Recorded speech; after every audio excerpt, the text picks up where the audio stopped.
Why does the night have to be so beautiful? As I walk through the night, I remember what Mitsusuka said to me, because at night only half the world remains. I count the lights, all the lights of the night. The red light at the intersection, trembling as if wet, even though it isn't raining. Street light after street light, tail lights trailing off into the distance, the soft glow from the windows. Phones in the hands of people just arriving home, and people just about to go somewhere. Why is the night so beautiful? Why does it shine the way it does? Why is the night made up entirely of light? The music flows from the earphones, filling my ears, filling me. It becomes everything. A lullaby, a gorgeous piano lullaby. What a wonderful piece of music. It really is. It's my favorite piece by Chopin. Did you like it too, Fuyuko? Yeah. It's like the night is breathing, like the sound of melted light. The light at night is special because the overwhelming light of day has left us, and the remaining half draws in everything it has to keep the world around us bright. You're right, Mitsusuka. It isn't anything, but it's so beautiful that I could cry. This is the opening of the book, All the Lovers in the Night by Miyako Kawakami, and it is a book that has strangely and unexpectedly stayed with me ever since I read it about a month ago. The weather is so gloomy today that I thought that I would just sit down and talk about this book that has, I guess, been living rent-free in my mind. 1 month ago, I was in Tokyo, and on the flight back, I read this entire book, and it was just an impulsive decision. I had recently gotten a signed copy of Sisters in Yellow, Kawakami's recent publication. Here it is.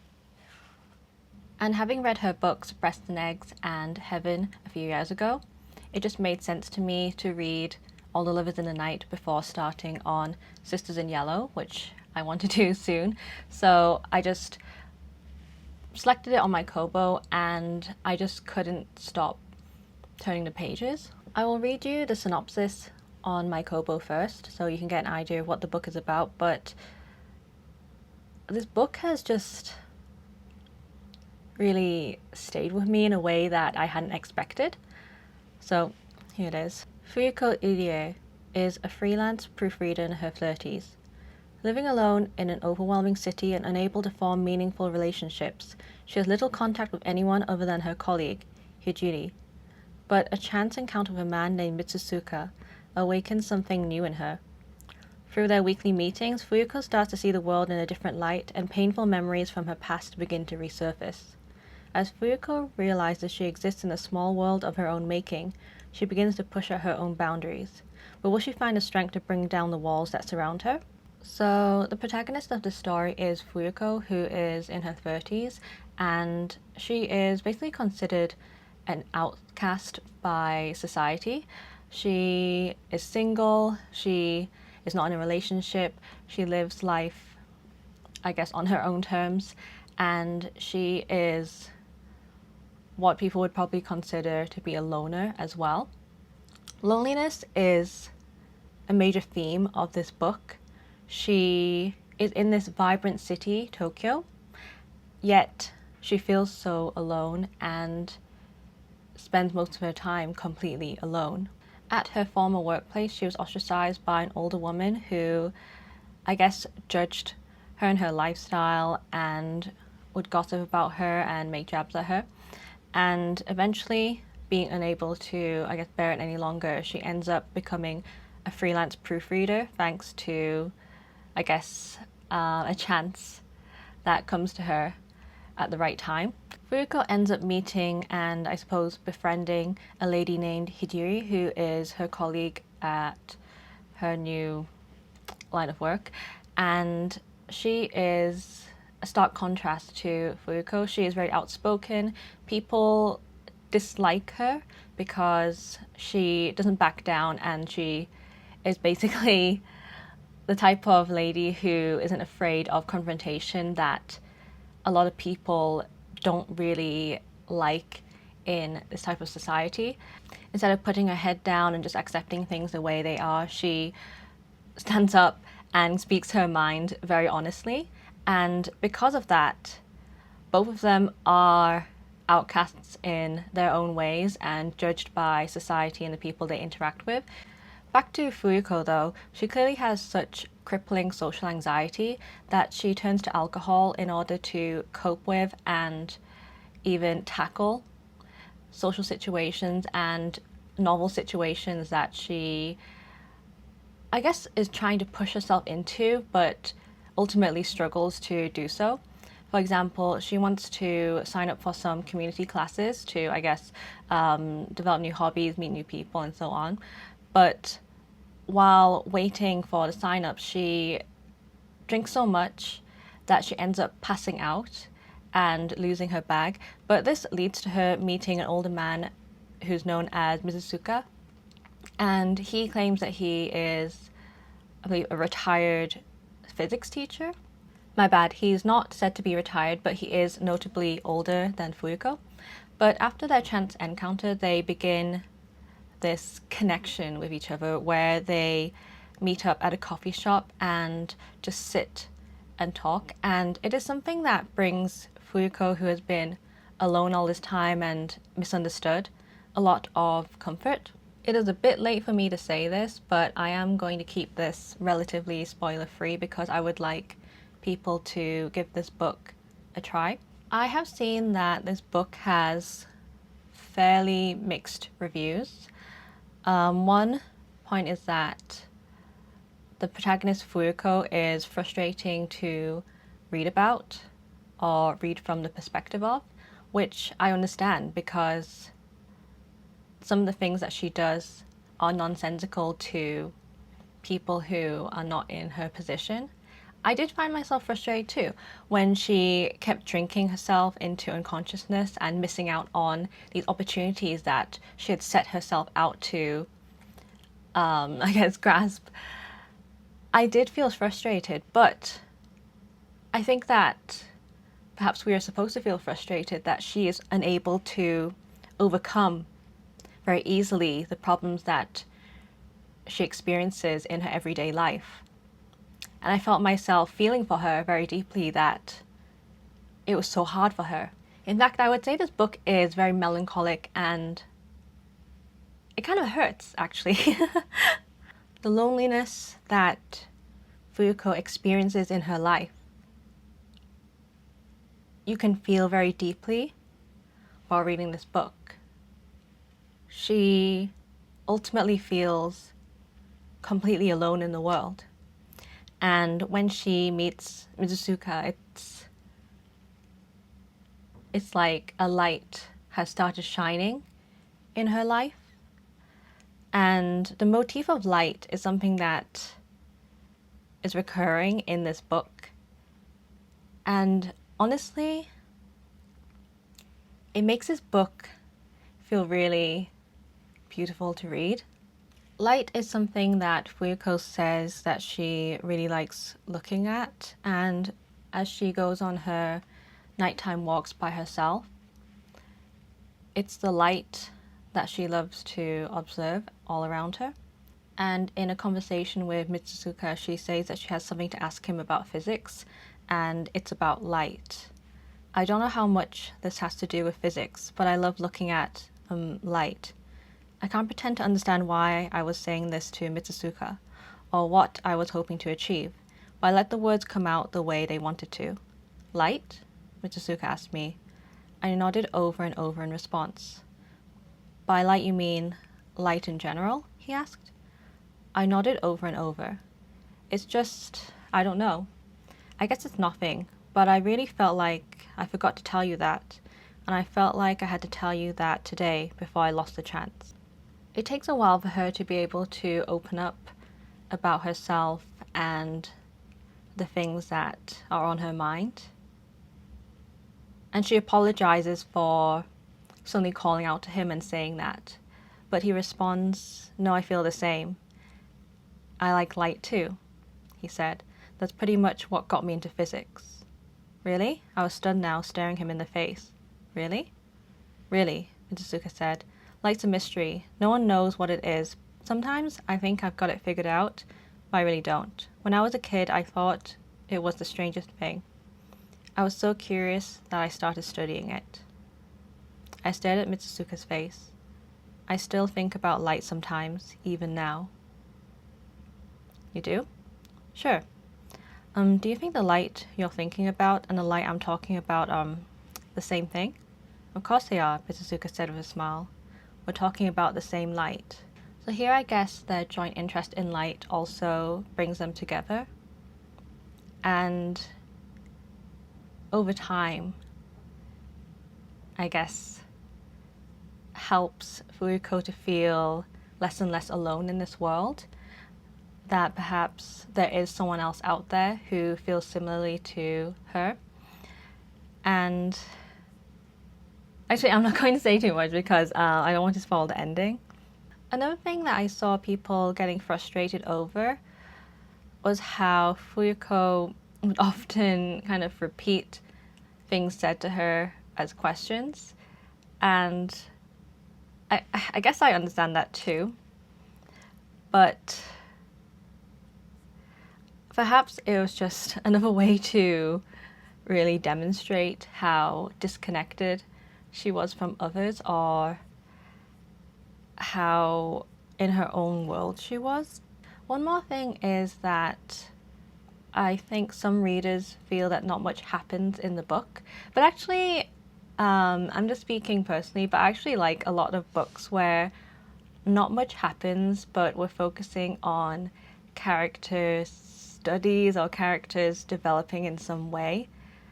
Most of us are not extraordinary people. I am a very ordinary person, and I like to read about ordinary people as well. So Fuyuko, she's someone who is not considered special in society. She's not outstanding. She's in her 30s, unmarried. She's working freelance, which actually is a pretty cool thing to do. I'm also freelance. But all things considered, she is not remarkable. And I like reading about people like this, how they function in society or how they go about their everyday lives. You know, initially I gave this book 4 out of 5 stars right after finishing reading it, but just yesterday or a couple of days ago, I realized that it had been on my mind ever since I finished reading it, to the point that I thought that really it can't be just 4 out of 5 to me when I've rated books higher and they don't, just sit in my mind, in my thoughts like this. So I have changed it to 4.5 out of 5, and I think that is how I feel about it. So ultimately, 2 things drew me into this book. Firstly is how deeply you experience and feel Fuyuko's loneliness. It is honestly palpable how alone she is in this world, and it hurts even more when you get a flashback to what happened to her as a student that left her traumatized. It is very easy to write off people who you view as weird or you just don't really understand or relate to. But they are people who exist in society and are struggling. It is true that, pretty much everyone has their own struggles, but people like Fuyuko, in a society such as the one depicted in this book in Japan, people who don't conform to the expectations of the ordinary person, ordinary adult who goes on to, form many meaningful relationships, gets married, starts a family, and so on. A lot of them are sidelined and viewed as weird. Someone being like this does not warrant being looked down on by others in society. But the truth is that a lot of these people are and feel alienated by others, judged for not having interest or being able to obtain relationships and meet the expectations of society. There's nothing wrong with having few relationships and just living the way that you prefer to live, but some people act as if it's completely incomprehensible to be that way, and I guess this book is a reflection of that, or what happens to some of these people who are made to feel that they are like complete aliens in society. The sadness of this book really has sat with me ever since I finished reading it. And that is not even going over the ending, which I'm really resisting, but wow, the ending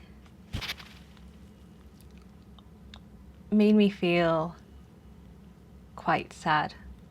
I will say, however, that I feel the very ending of the book was a little bit abrupt.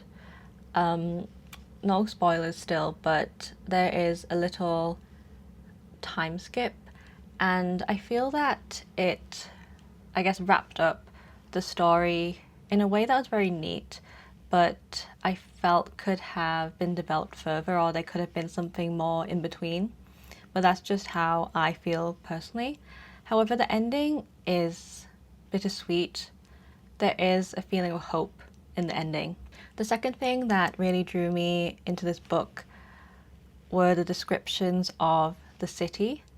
So I had just spent a week in Tokyo at the time, and it was just really a perfect read. So I will read you this part of chapter 2 in which Fuko, I guess, explains the beginning of her annual birthday night walk. 9 winters ago, on the night of my 25th birthday, at a little after 11, I decided to go out for a walk. I'm not sure what gave me the idea, but as I sat there, watching yet another uneventful birthday coming to an end, I had a sudden desire to go out and walk around. Sure, it would probably have been nice to bring a cake home. My birthday is Christmas Eve, so the city was full of cakes. Or have a conversation with somebody, but going for a walk was the only thing that came to mind that I could do on my own. That winter was so cold that my breath would turn white even indoors if I didn't keep the heat on. Shivering as I shed layers of pajamas, I put on a sweater and a pair of jeans over my underwear, pulled on a thick jacket, filled the space around my neck with a scarf, then headed out. Attention ruled over the December air. Not a trace of wind swept over the earth, but looking up, I saw the clouds were blowing by at a ferocious pace. For a little while, I just stood there gazing up at the night sky. The layers and layers of clouds, not exactly white or grey, hung in the night sky like the outline of some kind of creature, enormous and moving without a sound, a sight that made my heart race. The brilliant white moon showed its face. It was a quiet birthday night. Hands in my jacket pockets, I started walking down the street. Not another person in sight, but for some reason, it lifted my mood. That night, everything was thrown into oddly sharp relief, as if the pieces of the world before my eyes were telling me some kind of story. It was an entirely familiar scene, except the usual rows of houses, telephone poles, and everything else seemed to shine with a triumphant light. A planter by a front door, nothing inside but a mat of dead weeds devoid of colour, empty bottles and cans and plastic bags left in the basket of a rusty bicycle. These things contained a secret meaning that only I could understand. As I carefully observed them one by one, each new thing that caught my eye created a soft sound inside of me. I felt as if the glow of night was sending me a message, secretly wishing me a happy birthday. Every birthday since, I've gone out for a walk at night. I'll also read you this part of chapter 5. As I passed below the halos of the green and red traffic signals, I was taken by the strange view of the evening, the city streets full of people. People waiting, the people they were waiting for, people out to eat together, people going somewhere together, people heading home together. I allowed my thoughts to settle on the brightness filling their hearts and lungs, squinting as I walked along and counted all the players of this game that I would never play. What really struck me is how she lives in Tokyo, the city full of people all around her. She observes them all together, spending time with each other, heading to places together and so on. Yet she is so alone in this world. I still think about this book, and it is a book that I do recommend, but I don't think is for everyone. You do need to have some patience for it. There's, I guess, tenderness in your heart to try to understand Fuyuko. But it is a book that I don't think that I can forget, at least not anytime soon. It really has stayed with me, and I think that it is my favorite so far of Miyako Kawakami's work. I have started Sisters in Yellow, but I'm not very far into it yet, so we'll see how I enjoy it as I progress through it. But yes, this has been All the Lovers in the Night, and if you have listened to all my thoughts, thank you so much, and until next time, bye. I'm sure I've probably forgotten to talk about something, but that's fine. I also would have liked to have talked about Mitsusuka more, what he represents and what he means to Fuyuko, but I'm afraid that doing so would enter spoiler territory very easily. But the role he plays in the story is very meaningful, and I just implore you to check out the book if it is something that you would enjoy.